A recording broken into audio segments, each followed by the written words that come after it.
The rain pounded against the window as if it were trying to tear the night sky apart. In the cold, dimly lit attic, Anna curled up near the large window, her weary face bathed in the faint glow of the desk lamp beside her. Outside, the city lay drenched under the storm, but her eyes remained fixed on the apartment across the street, where a faint desk lamp continued to cast a sliver of light through the thin curtains. That room. That man. Every night he was there, sitting motionless like a statue, his fingers gliding across the pages of a book or staring into the abyss of the darkness beyond. There was something about him, something unsettlingly magnetic, that Anna couldn't look away from. Tonight was no different. But unlike the strange calm she usually felt, an uneasy sensation crept into her chest, as though something inevitable was waiting to happen. She lowered her gaze to the cup of tea in her hands, seeking solace in its lingering warmth. But when she looked up again, her breath caught in her throat. He was no longer seated, reading his book. He was standing now, staring directly at her. Their eyes locked through the glass and the sheets of rain pouring down. Anna felt her heart tighten as if it were being squeezed by an invisible force. The man didn't look away, nor did he seem startled. He simply stood there in the faint glow of his desk lamp, the shadows playing across his face and accentuating the depths of his dark, penetrating eyes. Then he smiled. A flash of lightning streaked across the sky, illuminating his face for a fleeting moment before plunging the room back into darkness. When Anna blinked, he was gone. The room across the street remained lit, but there was no trace of him. Pressing her face closer to the glass, she tried to peer through the rain-splattered window, but all she could see was the cold, wet night staring back at her. A sudden knock at the door downstairs shattered the silence and jolted her from her thoughts. Anna's heart leaped as she turned to glance down the staircase. Who could be knocking at this hour in the middle of a storm? David wasn't due back. He was in New York. Trying to calm her racing heart, she told herself it might be someone seeking shelter from the rain. But the knock came again, louder this time, more urgent, as if the person outside couldn't wait another second. She tiptoed down the stairs, her bare feet brushing against the cold wooden floor. The faint light from the hallway cast long, shifting shadows, and the house seemed eerily silent except for the sound of the knocking echoing through the empty space. As she approached the door, her heartbeat thundered in her ears, drowning out the storm raging outside. "Hello? Is someone there?" she called out, her voice trembling, barely audible over the howling wind. Her hand gripped the door handle tightly as she inhaled deeply, and then opened the door. Another lightning bolt illuminated the porch, revealing nothing but a deserted, rain-soaked street beyond the threshold. Anna hesitated, scanning the darkness. There was no one there. The storm had swallowed everything. She started to close the door, but something on the ground caught her eye. Sitting neatly on the doorstep was a drawing, carefully wrapped in a plastic sleeve to protect it from the rain. Her hands trembled as she bent down to pick it up, pulling away the plastic with cautious, deliberate movements. What she saw made her blood run cold. It was a portrait. Her portrait. She was sitting at her window, staring pensively toward the apartment across the street. Every detail was rendered with startling precision, from the strands of her loose hair to the faint glow of light on her face. But what unsettled her most was the faint smile painted on her lips in the drawing, a smile that mirrored the one she had seen moments ago on the man's face before he disappeared. Anna stumbled back, her heart pounding furiously in her chest. Her fingers gripped the edges of the drawing tightly as her gaze flicked back to the apartment across the street. The light in the room was still on, but the space beyond the curtains was empty. No sign of him. Another flash of lightning lit up the sky, and in that split second of clarity, she saw it, a shadowy figure standing just behind the curtains in his apartment. Anna's throat closed up as she struggled to breathe, the scream dying in her throat. The curtains swayed slightly, as if touched by an unseen hand, and then, just as suddenly, the light in the room went out. The apartment plunged into darkness, leaving her standing frozen in the doorway, clutching the eerie portrait, a silent message, its meaning as unclear as its origin, yet brimming with foreboding. Anna slammed the door shut and locked it, her chest heaving with ragged breaths. But even as she turned away, a cold chill crawled over her skin, the sense of unease burrowing deeper into her bones. Tonight was far from over, and deep down, she knew this was just the beginning. Anna sat quietly in the attic, her gaze fixed on the large window where light from the apartment across the street once spilled into the night. Now, with the light extinguished and the room across plunged into darkness, her mind couldn't stop replaying fragments of her past, piecing together the shards of a life she had long tried to bury. She had once been a promising artist. Anna's paintings, bold strokes of vibrant colours and raw, powerful emotions, had once captured the hearts of many. Her works adorned prestigious galleries, drawing praise from critics and art lovers alike.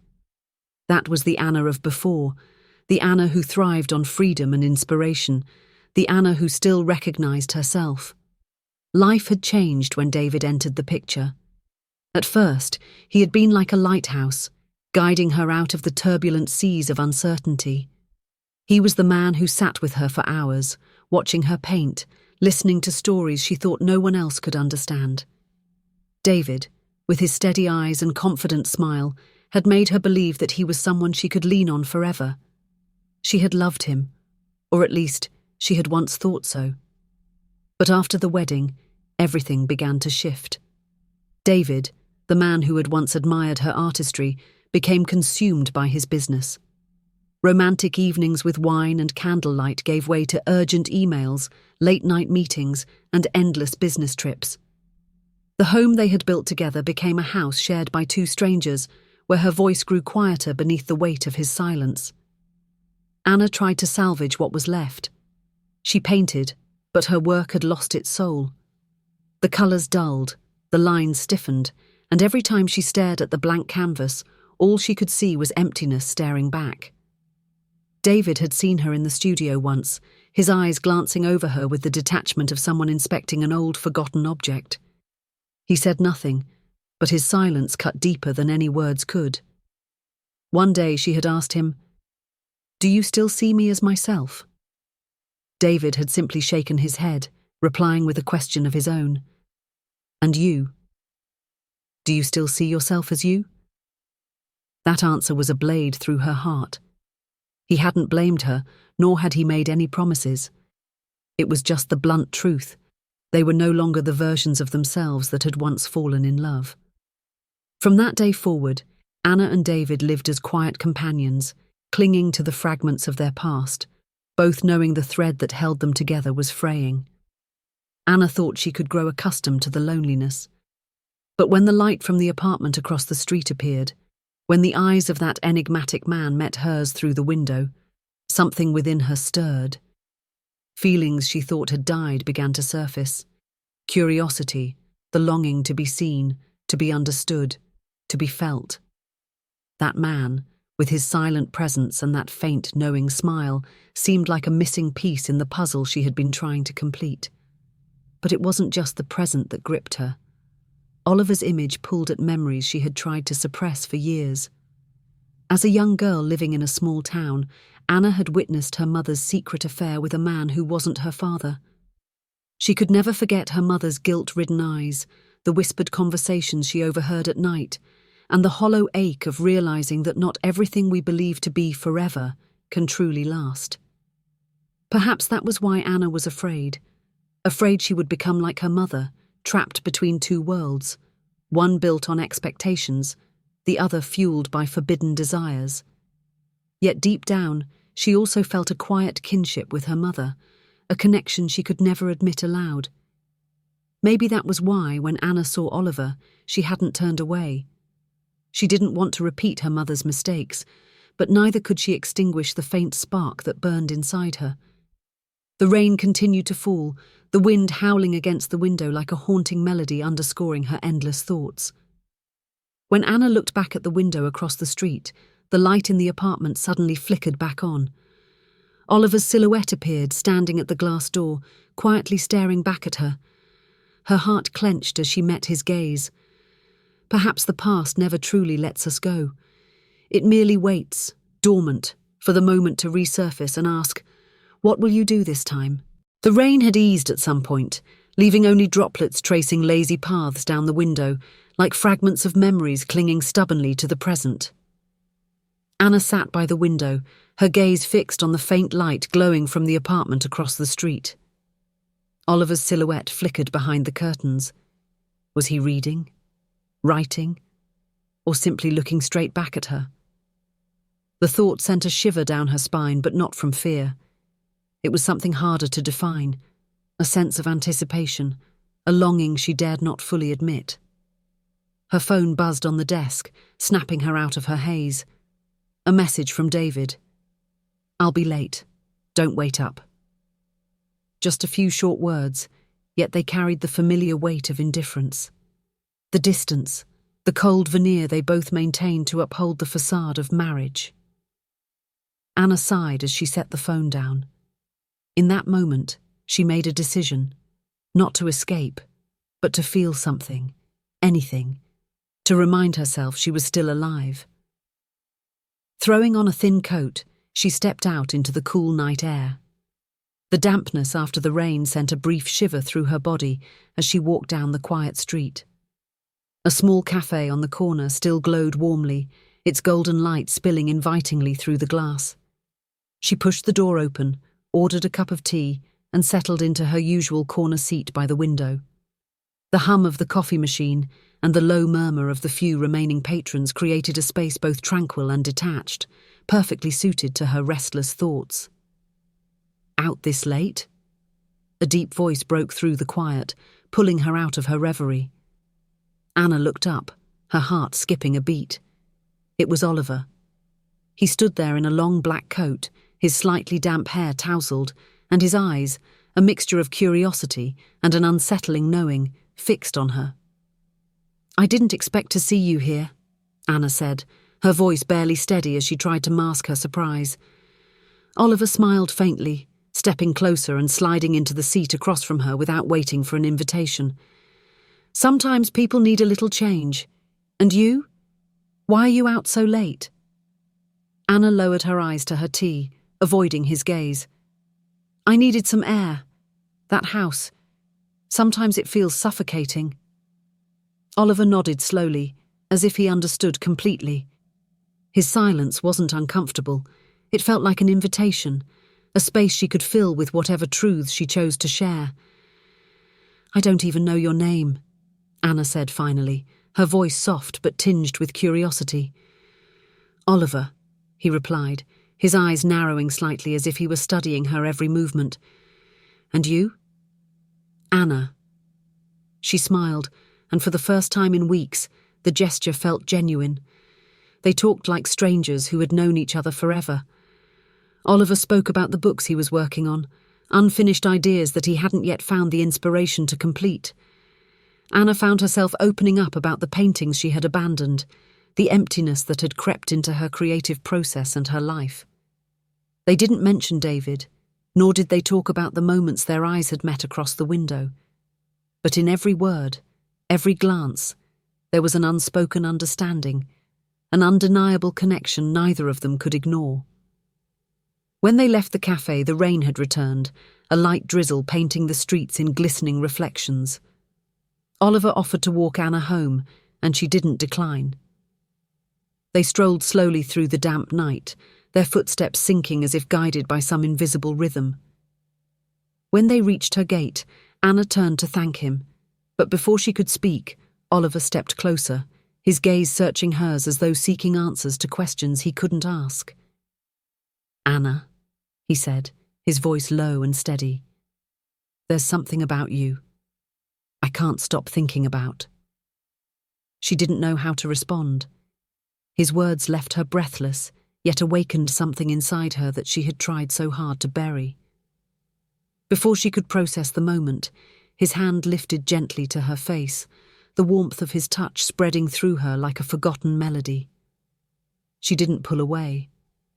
And in that fleeting instant, when his lips met hers, all reason dissolved. The kiss wasn't urgent or wild, but it carried the weight of emotions they had both suppressed for far too long. When they pulled apart, Anna stepped back, her eyes filled with turmoil. She couldn't explain what she had just done, but she couldn't deny the truth of it either. Turning away, she walked into her house, her heart pounding so violently she feared she might never return to the person she had been before. The attic was bathed in the dim light of late dusk. Anna sat frozen before her easel, her gaze unfocused on the half-finished painting in front of her. In recent days, her mind had become a battlefield, a place where reason and emotion endlessly collided. She knew what she had done was wrong in the eyes of society, wrong in the eyes of David, and even wrong in her own. Yet deep within her, every thought of Oliver brought a wave of desire she couldn't suppress, tangled with guilt she couldn't escape. The sound of the door opening downstairs jolted her back to reality. David was home. His heavy footsteps ascended the staircase, carrying a presence that felt unfamiliar, almost foreign. He entered the attic, leaning against the doorway, his cold, piercing eyes scanning the room before landing on her face. "Anna," he said, his voice calm, almost measured, so calm it unsettled her. "We need to talk." She turned to face him, struggling to mask the unease flickering in her eyes. "What is it, David?" He stepped further into the room, placing his briefcase on a nearby chair, his gaze never wavering from her. "I know," he said, his words clear and deliberate. "I know you've been seeing him." Anna's heart stopped. Her chest felt heavy as she struggled to draw a breath, the air around her thickening with tension. "David, I don't know what you're talking about," she said, her voice trembling. David gave a cold, humorless laugh. "Don't pretend, Anna. I've seen it all. I saw the way he looks at you from his window, the way you look back. I saw you leave the cafe with him that rainy night.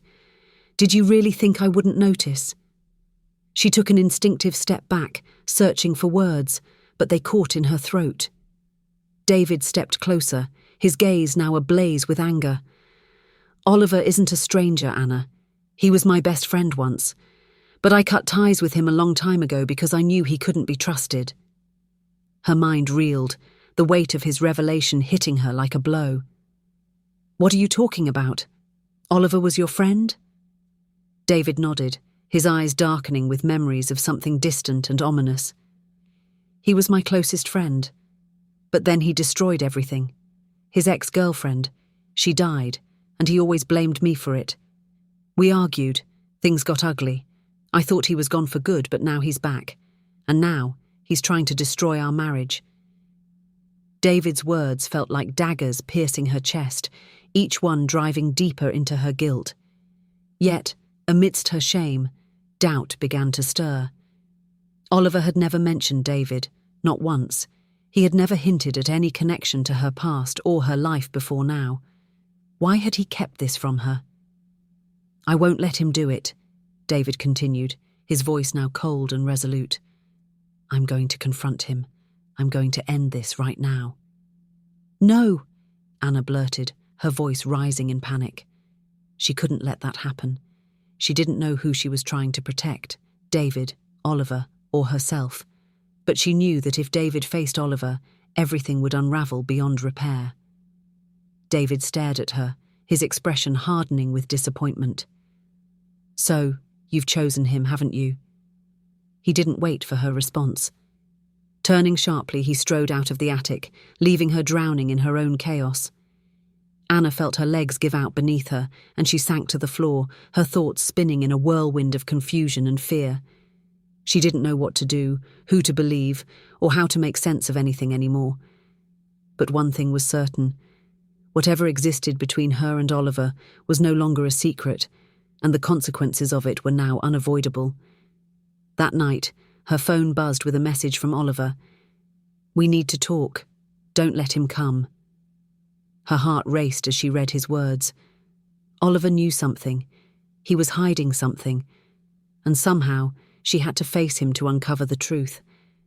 But was the truth worth the cost of everything? She wasn't sure. All she knew was that everything was spiraling out of control, and there was no turning back. Anna sat in the darkness of the attic, the only light in the room coming from her phone, its screen still glowing with Oliver's message. "We need to talk. Don't let him come." Her heart tightened as though caught in a vice, each beat pounding in her chest like a warning drum.